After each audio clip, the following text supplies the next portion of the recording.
Marc Marquez akhirnya angkat bicara dan melempar bom waktu lewat ultimatum pedasnya kepada HRCE.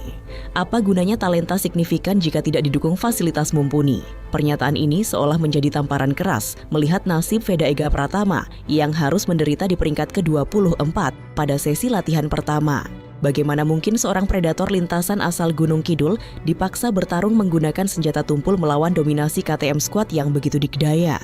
Dengan defisit top speed mencapai 6 km per jam dan motor yang tidak stabil di tikungan teknikal, Veda sedang dipaksa menelan pil pahit akibat ketertinggalan teknologi pabrikan sayap tunggal. Pertanyaannya, apakah posisi buncit ini adalah murni kesalahan adaptasi ataukah Honda secara sadar sedang menumbalkan karier Veda demi ego sebuah nama besar? Jangan beranjak dulu, karena data teknis yang akan kami ungkap berikutnya pasti akan membuat Anda tercengang. Kita bedah secara brutal ultimatum Marquez. Mengapa Honda dianggap melakukan sabotase halus terhadap karier pembalapnya? Analisis teknis, kegagalan Honda NSF 250RW dalam membaca suhu aspal Jerez. Dan apakah mungkin Veda akan direkrut oleh KTM? Jangan biarkan bakat berlian diperlakukan seperti kerikil.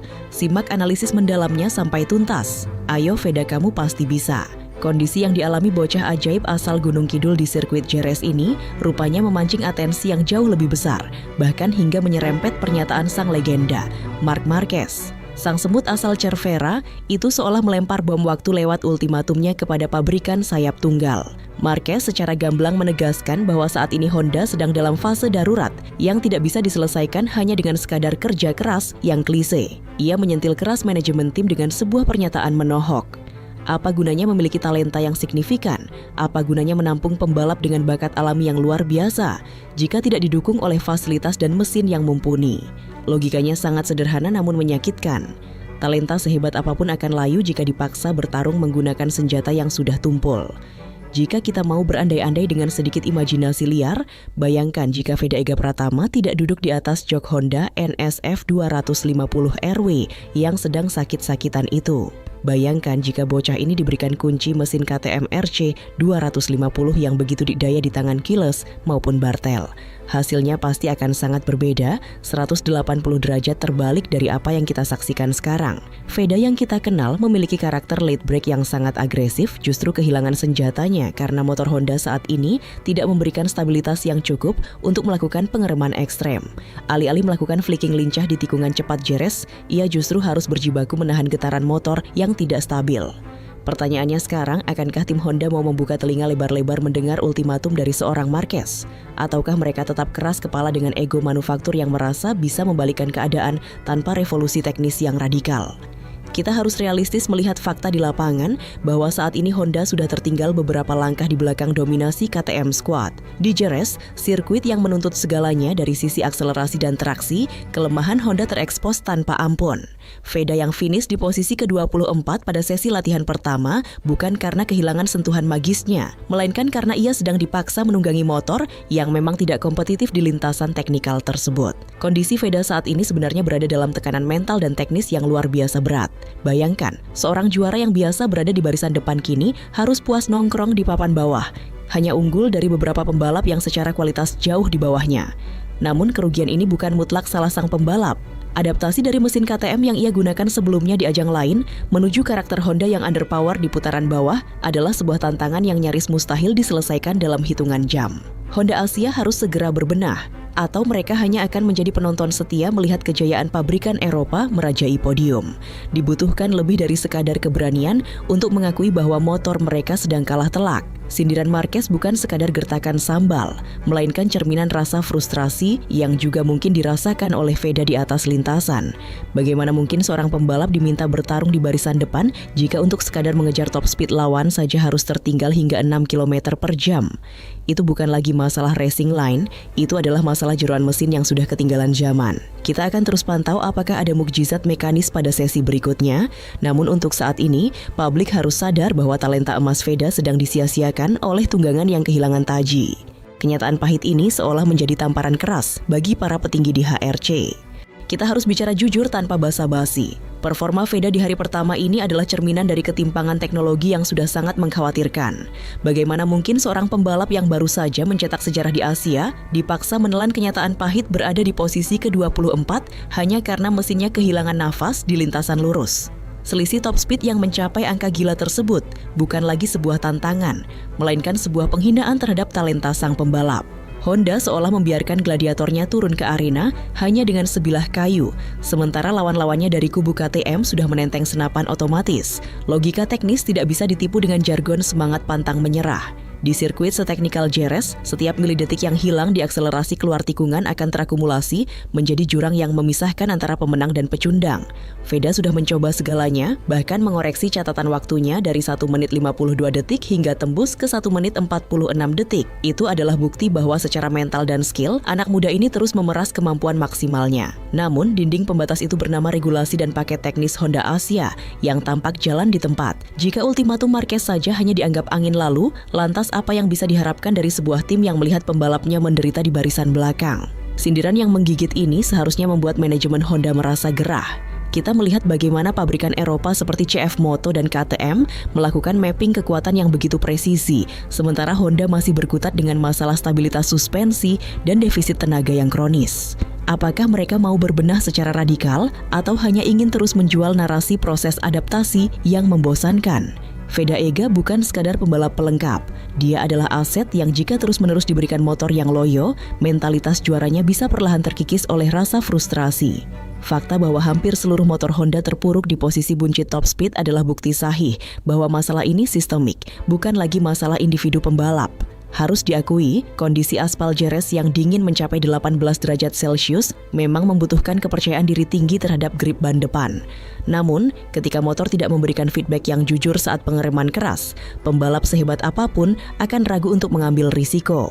Veda kehilangan kenyamanan di sektor 1 yang biasanya menjadi kekuatannya. Ini adalah indikasi kuat bahwa distribusi bobot dan geometri motor Honda NSF 250R miliknya sedang mengalami krisis identitas. Mereka kalah lincah, kalah cepat, dan kalah cerdik dalam membaca regulasi teknis Moto3 saat ini. Maka tuntutan agar Honda segera melakukan perombakan besar-besaran adalah hal yang mutlak. Jangan sampai bakat fenomenal dari Gunung Kidul ini hanya menjadi saksi bisu kejayaan orang lain di depan matanya sendiri. Kita tidak butuh janji-janji manis di atas kertas. Kita butuh motor yang bisa diajak bertarung sikut-sikutan di tikungan terakhir tanpa takut kehilangan tenaga saat masuk lintasan lurus. Realitasnya memang pahit. Saat ini Veda sedang merugi besar karena berada di ekosistem yang tampak sedang tertidur lelap di saat rivalnya sudah berlari kencang. Jika tidak ada perubahan drastis dalam setup mesin dan aerodinamika untuk sesi berikutnya, target masuk Q2 hanyalah sebuah mimpi di siang bolong. Ketimpangan ini semakin lama semakin memuakkan jika kita terus melihat bagaimana data berbicara secara telanjang. Sektor T4 menjadi saksi bisu betapa hancurnya performa Honda di lintasan yang menuntut stabilitas tinggi saat melibas tikungan cepat. Di sana motor harus bisa menapak sempurna tanpa ada gejala limbung. Namun yang terjadi pada motor Veda justru sebaliknya. Ketidakstabilan yang membuat pembalap harus bertarung melawan motornya sendiri daripada bertarung melawan rival. Ultimatum Marquez tentang fasilitas yang mumpuni seakan menemukan pembenaran absolut di sini. Mengapa pabrikan sebesar Honda seolah membiarkan pembalapnya menjadi bulan-bulanan di lintasan yang seharusnya menjadi tempat mereka unjuk gigi? Sangat ironis melihat pembalap sekelas Veda yang memiliki insting predator di lintasan harus dipaksa bermain bertahan sejak putaran pertama. Jika Honda masih merasa bahwa paket yang mereka berikan saat ini sudah cukup, maka mereka sedang berhalusinasi di tengah siang bolong. Perbedaan 6 km per jam pada top speed di kelas Moto3 adalah sebuah jurang maut yang hampir mustahil ditutupi hanya dengan keberanian pembalap. Ini bukan lagi tentang siapa yang paling berani menahan gas lebih lama, tapi tentang mesin yang memang sudah mencapai batas kemampuannya, sementara lawan masih memiliki sisa tenaga untuk melesat.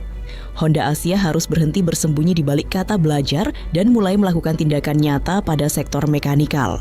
Lebih mendalam lagi, jika kita bedah setiap jengkal pergerakan di sektor T1 hingga T3, terlihat jelas bahwa Veda kehilangan momentum karena motornya tidak mampu melakukan transisi arah dengan cepat. Kelincahan yang menjadi ciri khas mesin KTM begitu mendominasi, sementara Honda tampak seperti raksasa yang kaku dan lamban. Apakah tim teknisi Honda tidak melihat bahwa pembalap mereka sedang berjuang sendirian tanpa dukungan alat tempur yang layak? Ultimatum Marquez bukan hanya sebuah peringatan untuk tim MotoGP, tapi sebuah tamparan bagi seluruh ekosistem balap Honda dari akar rumput hingga ke level dunia. Mereka harus sadar bahwa talenta hebat tanpa motor yang kompetitif hanyalah sebuah kesia-siaan yang tragis. Kondisi psikis pembalap juga menjadi taruhan di sini. Berada di peringkat ke-24 dengan selisih waktu yang cukup lebar bisa merusak mentalitas pemenang jika tidak segera dicarikan solusi teknis.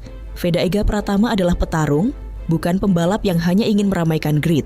Namun, jika setiap kali ia masuk ke tikungan dan merasa motornya akan kehilangan traksi, atau setiap kali di lintasan lurus ia hanya bisa melihat punggung lawan menjauh, rasa frustrasi itu akan menjadi racun. Honda harus berhenti bersikap mediocre.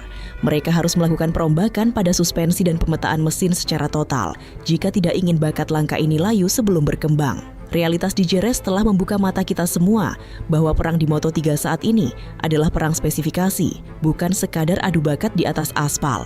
Jika Honda tetap menutup mata terhadap ketertinggalan teknologi mereka, maka jangan heran jika ultimatum Marquez akan menjadi kenyataan pahit, ditinggal oleh para talenta terbaiknya yang sudah lelah menunggu perubahan yang tak kunjung datang. Veda sedang berada di persimpangan jalan antara kesetiaan pada pabrikan dan kebutuhan untuk membuktikan kualitas aslinya. Saat ini bola panas ada di tangan Honda. Apakah mereka ingin menjadi pecundang yang keras kepala atau bangkit melakukan revolusi teknis demi menyelamatkan martabat mereka di mata dunia? Kesunyian di garasi Honda Asia seharusnya menjadi alarm yang memekakkan telinga.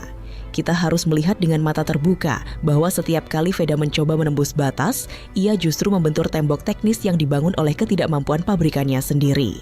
Analisis mendalam pada sektor pengereman menunjukkan bahwa keunggulan late brake yang menjadi identitas Veda musnah seketika karena sistem mekanis Honda tidak mampu memberikan feedback yang konsisten saat suhu aspal menurun. Ini adalah kegagalan fatal dalam membaca kondisi sirkuit. Bagaimana mungkin tim sebesar ini kalah telak dalam urusan kalkulasi suhu dan kelembaban dibandingkan tim-tim satelit Eropa yang menggunakan mesin KTM? Logika paling pedas yang bisa kita lemparkan adalah Honda saat ini sedang melakukan sabotase halus terhadap karier pembalapnya sendiri dengan tetap mempertahankan paket motor yang ketinggalan zaman. Jika mereka tetap berdalih bahwa ini adalah bagian dari kurva pembelajaran, maka mereka sedang melakukan pembodohan publik. Pembelajaran macam apa yang didapat dari tertinggal sekian detik di lintasan lurus karena mesin yang loyo? Itu bukan belajar, itu adalah penderitaan yang dipaksakan. Ultimatum Marc Marquez bukan sekadar bumbu penyedap berita, melainkan nisan bagi kejayaan Honda jika mereka tidak segera melakukan revolusi total pada departemen riset dan pengembangan mereka. Lihatlah betapa jomplangnya pergerakan di tikungan legendaris Jerez. Saat pembalap KTM dengan ringannya melakukan manuver tajam tanpa kehilangan momentum, motor Honda yang ditunggangi Veda terlihat berat dan tidak mau diajak berkompromi. Defisit tenaga yang nyata ini membuat Veda terpaksa mengambil risiko lebih besar di tikungan untuk menutupi kelemahan mesin, yang ironisnya justru seringkali berakhir pada terkikisnya usia ban secara prematur. Ini adalah lingkaran setan teknis yang mencekik.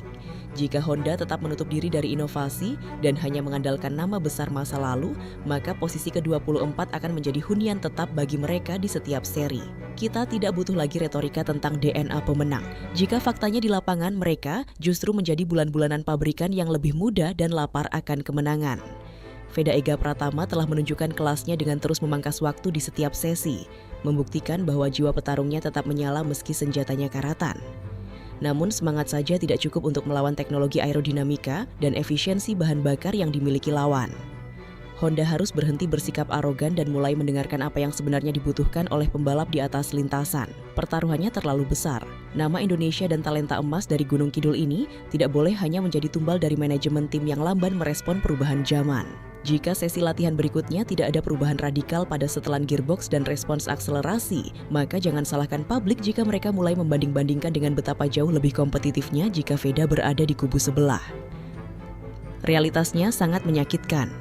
Honda saat ini adalah beban bagi Veda, dan jika situasi ini tidak segera dibalikkan, mereka hanya akan dikenang sebagai pabrikan yang memiliki talenta berlian namun memperlakukannya seperti kerikil di pinggir jalan. Kekacauan di barisan belakang ini adalah bukti sahih bahwa Honda sedang mengalami krisis identitas yang akut. Kita harus melihat lebih dalam pada apa yang terjadi di sektor TE11 dan T12, di mana keberanian Veda diuji habis-habisan. Di sana, motor membutuhkan stabilitas flicking yang presisi untuk masuk ke tikungan terakhir yang legendaris, namun motor Honda justru terlihat understeer dan enggan diajak berkompromi. Ultimatum Marquez tentang fasilitas yang mumpuni seolah menjadi hantu yang bergentayangan di garasi Honda Asia. Bagaimana mungkin seorang talenta yang memiliki skill di atas rata-rata harus berjibaku hanya untuk sekadar masuk ke posisi 20 besar? Ini bukan lagi masalah adaptasi sirkuit, ini adalah masalah harga diri sebuah pabrikan yang sedang dipertaruhkan. Jika kita mau jujur, Veda saat ini sedang melakukan tugas mustahil, mencoba menutupi defisit teknologi dengan nyali yang luar biasa. Namun di level balap dunia seperti Moto3, nyali saja tidak cukup untuk membendung ledakan tenaga dari mesin KTM yang begitu dominan. Sindiran Marquez tentang apa gunanya talenta jika tidak didukung fasilitas adalah tamparan bagi manajemen yang masih merasa paket motor saat ini kompetitif. Fakta bahwa hampir seluruh motor Honda terpuruk dalam daftar top speed adalah tamparan yang seharusnya membuat para teknisi di Jepang tidak bisa tidur nyenyak. Mereka seolah membiarkan Veda berjalan di atas api tanpa alas kaki, sementara lawan-lawannya melesat dengan kendaraan lapis baja. Realitas pahit di aspal Jerez yang mencapai suhu 18 derajat Celcius ini juga membongkar kelemahan krusial pada distribusi traksi Honda. Ketika pembalap Eropa dengan mudahnya mendapatkan grip sejak putaran pertama, Veda justru harus berjuang ekstra keras hanya untuk merasakan suhu ban yang ideal. Ini bukan sekadar masalah mekanik, tapi masalah visi balap. Apakah Honda mau terus-menerus menjadi pecundang yang keras kepala, atau mereka akan melakukan perombakan radikal sebelum mentalitas juara Veda terkikis habis? Bayangkan betapa mengerikannya performa Veda jika ia duduk di atas motor yang bisa diajak bekerja sama. Dunia pasti akan melihat ledakan prestasi yang sesungguhnya, bukan sekadar perjuangan di papan bawah. Keputusan Honda untuk tetap menggunakan setup yang aman namun lamban adalah sebuah penghinaan bagi pembalap yang memiliki insting predator seperti Veda. Kita melihat bagaimana sektor T2 dan T3 yang membutuhkan rolling speed tinggi menjadi kuburan bagi catatan waktu Honda. Setiap kali Veda mencoba masuk lebih dalam saat pengereman, motor justru memberikan reaksi yang liar dan tidak terduga. Ini adalah lingkaran setan. Untuk mengejar waktu ia harus mengambil risiko, namun motornya tidak memberikan jaminan keamanan. Jika situasi ini tidak segera diubah pada sesi kualifikasi nanti, maka jangan salahkan publik jika mereka mulai menuntut pertanggungjawaban dari tim yang seolah membiarkan aset emasnya ini disia-siakan begitu saja di barisan belakang. Maka tantangan bagi Honda saat ini bukan lagi soal memenangkan balapan, tapi soal menyelamatkan martabat mereka di mata dunia. Veda Ega Pratama telah memberikan segalanya di hari pertama, membuktikan bahwa ia tetap mampu melakukan improve meski diberikan senjata yang karatan. Namun, kesabaran pembalap dan penggemar ada batasnya. Jika ultimatum Marquez tidak didengar dan perubahan radikal pada mesin tidak dilakukan, maka Jerez hanya akan menjadi babak kelam, di mana sebuah talenta besar dari Gunung Kidul dipaksa menyerah pada keadaan yang tidak adil. Kita akan terus pantau. Apakah Honda akan bangun dari tidurnya atau tetap menjadi penonton setia kegemilangan rival-rivalnya di podium juara? Namun di tengah kepungan awan mendung yang menyelimuti garasi Honda Asia, kita tidak boleh lupa bahwa sejarah besar selalu lahir dari penderitaan yang luar biasa. Untuk Veda Ega Pratama, jangan pernah biarkan angka di papan skor mengikis api keyakinanmu.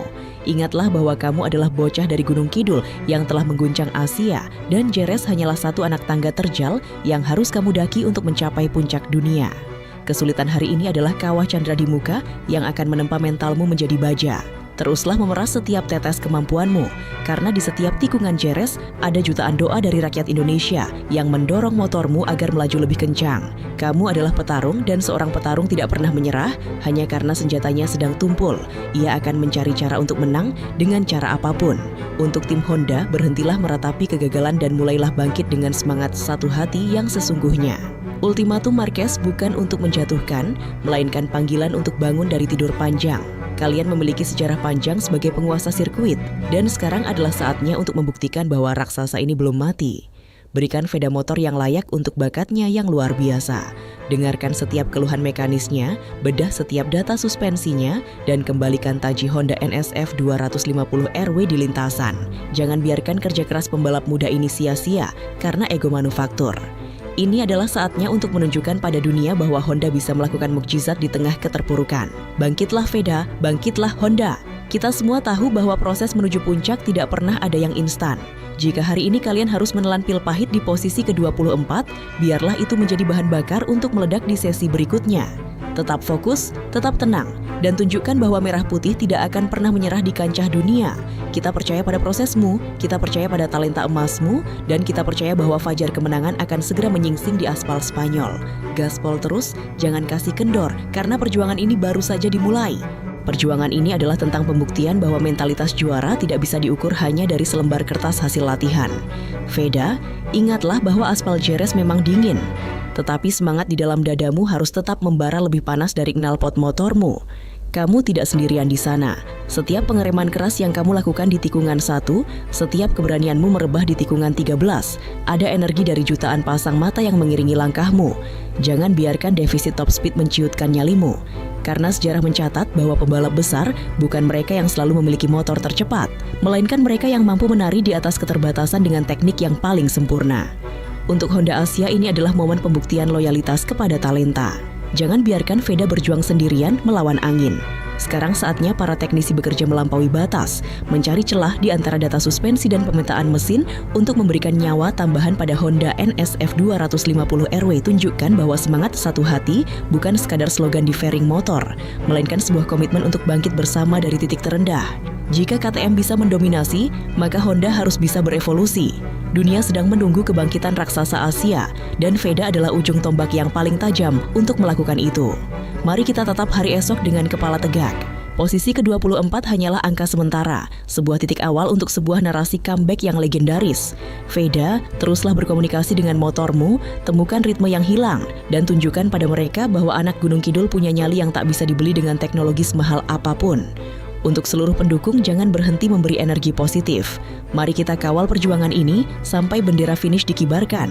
Fajar di Spanyol akan segera tiba, dan kita semua percaya Merah Putih akan segera merangkak naik menuju tempat yang seharusnya.